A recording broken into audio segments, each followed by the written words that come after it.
Mõni aeg tagasi me viisime läbi ühe sellise uuringu Eesti siis suurettevõtete seas. Ja selle uuringu eesmärk oli vaadata, et millega siis ettevõtted õigupoolest aruandlust teevad ja oma andmeid analüüsivad, millega infot kogutakse ja millega analüüsitakse. Ja aega viitmata oli selline huvitav tulemus. Et võib öelda julgelt, et ligi 70% ja see küsitlus, veel kord ma ütlen, oli suurettevõtete seas, kelle käive oli vähemasti 250 miljonit vanas Eesti rahas aasta käibe poolest. Et jah, ligi 70% siis kasutab oma aruandluses kas siis üldse mitte mingisuguseid abivahendeid või siis piirdutakse pelgalt tavalise lihtsa Excel-tabelina. Olgu öeldud, et Exceli edasiarendus ehk Power Pivot kuulub juba spetsiaalanalüüsi tarkvarade hulka, mida kokku siis on nibin-nabin 7% ettevõtetest. Ja veerandik siis lepib põhimõtteliselt nende aruannetega, mida siis oma majandustarkvaradest on võimalik välja võtta.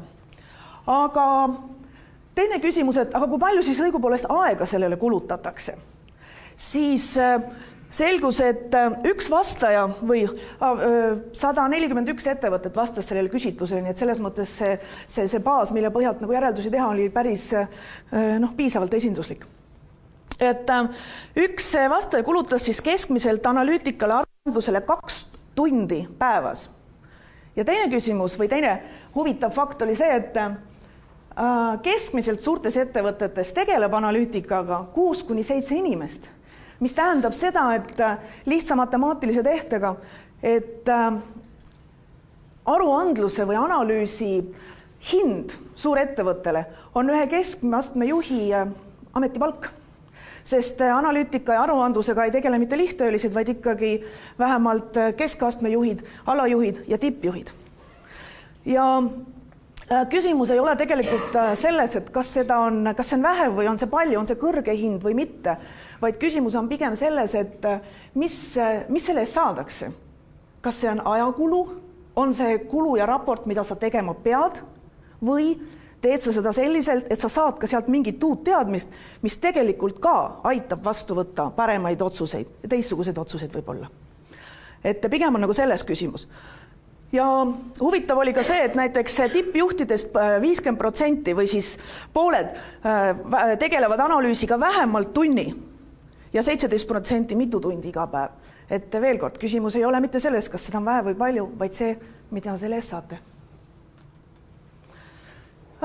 Mida sellest saate? Oli huvitav tulemus see, et arusaadavalt kõige enam analüüsitav valdkond on müügitulemused, ka võlglased ja müügitulemuste siis analüüs üldiselt. Aga aste edasi näiteks kasumlikkus klientide kaupa, kasumlikkus toodete kaupa on juba oluliselt, ma ütleksin kordades tegelikult vähem analüüsitav.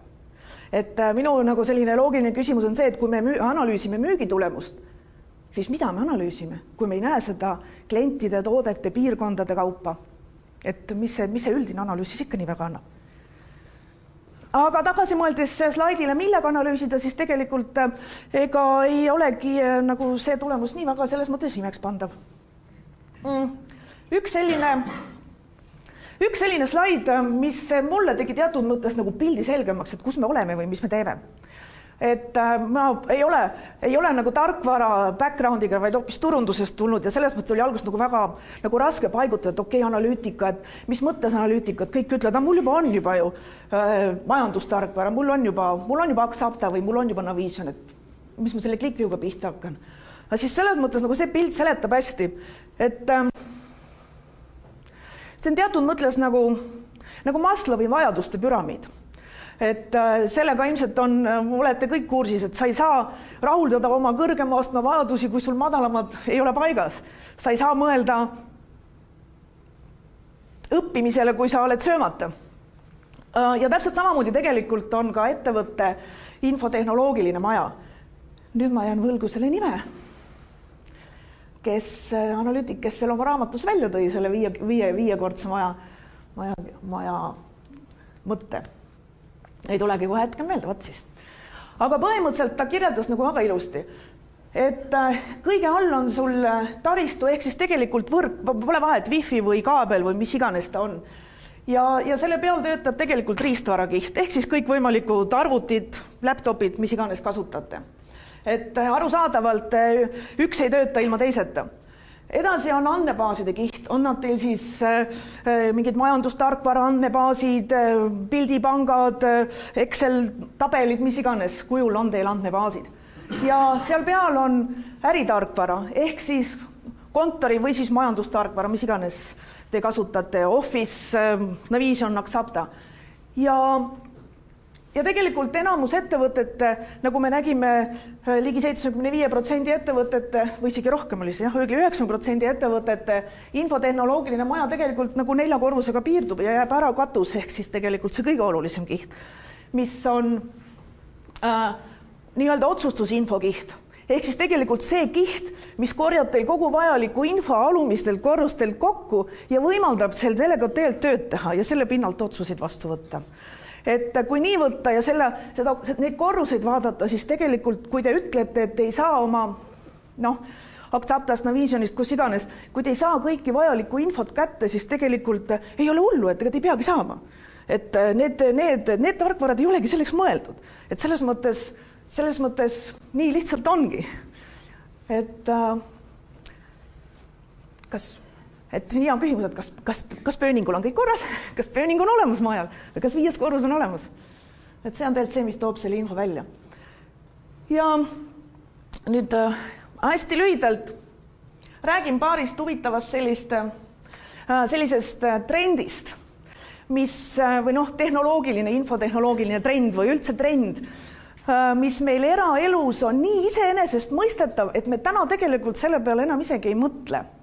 Aga ma tahan tuua paralleeli meie tööellu või äriellu ja tahaks nagu päeva lõpuks jõuda sinnamaani, et tegelikult need trendid, mis on eraelus täiesti iseenesest mõistetavad, peaksid olla sama iseenesest mõistetavad ka meie tööalase infoga töötamisel. Et on see siis tavaline lihtne Google otsing, guugeldamisest on saanud lausa termin, kuigi Google pole isegi 20 aastat meie käsutuses olnud, siis on ta tegelikult meil täiesti iseenesest mõistetav vahendana. Sama sotsiaalvõrgustikuga. Facebook pole isegi 10-aastane veel. Facebook pole isegi nii vana kui infovara veel. Ja ometigi on tema kasutamine väga iseenesest mõistetav. 500 miljonile eestlasele ja miljardile inimesele üle maailma.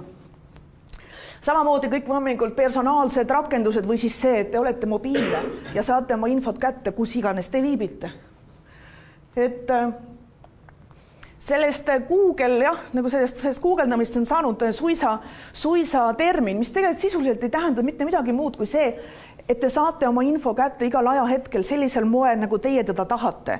Kui te lähete kuhugi reisile näiteks, vaatate mingit hotellide infot, siis selleks ju enne kuulmatu, kui te näiteks saadate Google'ile päringu, et palun saada mulle hotellid, mis asuvad näiteks Hispaania päikeserannikul. Te ootate natukene aega, pool päeva, mitte kaua, saate vastuse. Siis mõtlete, oi pagan, aga hotellid, mis on täitsa ranna lähedal. Aga selle kohta Google juba vastab, oodake, ma pean tegema infotehnoloogilise muudatuse. Selle vastuse saate te ülehomme. Et see oleks täiesti ennekuulmatu. Ometigi tööelus, kui te küsite või tahate mingeid aruandeid, siis on see nagu iseenesest mõistetav, et ma lähen kas siis oma finantsjuhi juurde või lähen ma IT-juhi juurde, ütlen, et kuule, ole hea mees, tee seal kuubikus palun mingid muudatused või anna mulle mingi see ja teine aruanne. Aga tegelikult ma võiksin ja peaksin olema võimeline saama oma info kätte, täpselt ettevõtte sees info kätte, mis iganes see on, siis kellegi müük möödunud kuul või siis, mis iganes. Infot tegelikult samamoodi. Guugeldad, lööd sisse, saad kliendi, saad tulemused. Et tegelikult ei ole mingeid tehnoloogilisi piiranguid, et see sama lihtne ei võiks olla. Väidetavalt on Google suisa aju teatud mõttes mõjutanud selliseks kognitiivsemaks, et me ei pea enam meeles fakte, vaid me peame meeles seda, kus kohast neid fakte leida, mis on täiesti loogiline. Sama näiteks selle Facebooki kohta, et üldiselt on, ma ei tea, kui paljud teist siin kasutavad Facebooki? Kui palju teil on konto Facebookis? Ikka on. Peaaegu enamusel. et noh, kes teist on näiteks otsinud infot mõne inimese kohta Facebookist? Et tegelikult ei ole ju saladus, kui kuhugi näiteks kasvõi tööle kandideerida või kui te kedagi omale tööle võtate või mõne inimese kohta midagi leiate, siis mida tehakse? Esimene asi guugeldatakse, viskab välja Facebooki konto, vaatad, mis pildid on ja võta või jäta, aga selle kohta tehakse väga palju nagu järeldusi. Ja me vahetame infot või näiteks, kui sa hakkad kuskile minema reisile, ma saadan Facebooki küsimuse, kes teab midagi selle või teise või asja kohta ütelda. Info jagamine on tegelikult see, mis on selle Facebooki taga, mitte see, mis moel ta on Twitter, Facebook, mis iganes. Et tegelik fenomen, mis selle taga on see, et me oleme harjunud oma infot jagama ja me oleme harjunud infot küsima inimeste käest, sest inimesed ei usalda mitte andmeid iseenesest, mitte fakte, vaid teisi inimesi. Ja see on tegelikult selle Facebooki fenomen. Ja seda sama iseenesest mõistetavalt info jagamist tegelikult ei kasutata ära ettevõtluses või oma ettevõttes sees. Sest nagu meie siin armastame ütelda või nagu Andres väga tihti ütleb, et tegelikult ei ole olemas ühte absoluutset tõde, mis iganes otsust te vastu võtate, vaid on olemas igalühel oma tõde. Ja mida rohkem silmapaare näeb ühte infot või töötleb ühte infotükki või mingit parajaks käimasolevat situatsiooni, seda suurem võimalus on teil saada ligi lähedale sellele tõe kriteeriumile. Ehk siis mina julgustan jagama infot ettevõtte sees palju rohkem, kui seda tehakse täna. Ja taaskord seda tihti ei tehta sellepärast, et see on ebamugav või võtab palju aega. Aga jällegi tehnoloogilised lahendused selliseks info jagamiseks lihtsal moel on olemas. Noh, kas teie iPhone'i või iPadi vaade just täpselt selline on, aga üldiselt jällegi, et asi pole mitte selles, et kas ja milliseid appe või aplikatsioone kasutada, vaid selles, et inimesed on tegelikult harjunud nende äppide näol kasutama seda, mis talle konkreetselt on vajalik. Ehk siis see, et jah, internet on kogu maailm, aga sa ei vaja seda kõike. Sa vajad teatud lõike sellest, teatud küsimusi, sa tahad seda saada, mis on sulle oluline. Ja taaskord paralleel oma ettevõttesse, et sobrades või otsides infot näiteks oma majandustarkvaradest, kus iganes, et ei pea tegelikult selles suures raskes programmis seal toimetama sees olemas, vaid teil on olemas tehtud iseenda jaoks need vaated, vastused nendele küsimustele, mida teil igapäevaselt vaja on, millega te saate kiiresti kätte kõige olulisema info teie jaoks. Et taaskord, et selleks ei ole üldse tehnoloogilisi piiranguid.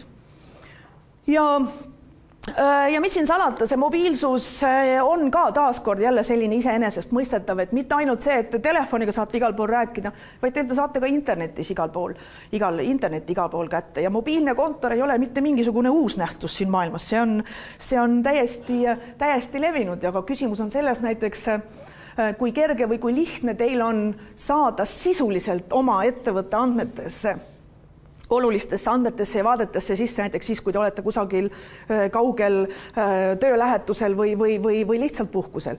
Mitte, et puhkusel töötamine oleks mingi asi, mida propageerida, ei, aga lihtsalt mõnikord on mingi selline kriitiline situatsioon või küsimus, kus teil on vaja teatud küsimustele vastused saada kiiresti ja üsna ebamugav on hakata kellelegi helistama ja ütlema, et kuule, mine sa otsi sealt või et te olete sunnitud mõne otsuse vastu võtma pooliku informatsiooni baasil. Jah. Et kui me ettevõttesse lähme, et siis väga tihti, kas see pilt just üsna päris selline on, et numbreid laua peale laotatakse, aga mõnikord ta niimoodi on, et mis ma tahan öelda tegelikult oma jutu kokkuvõtteks on see, et iga töö jaoks on olemas oma töövahend.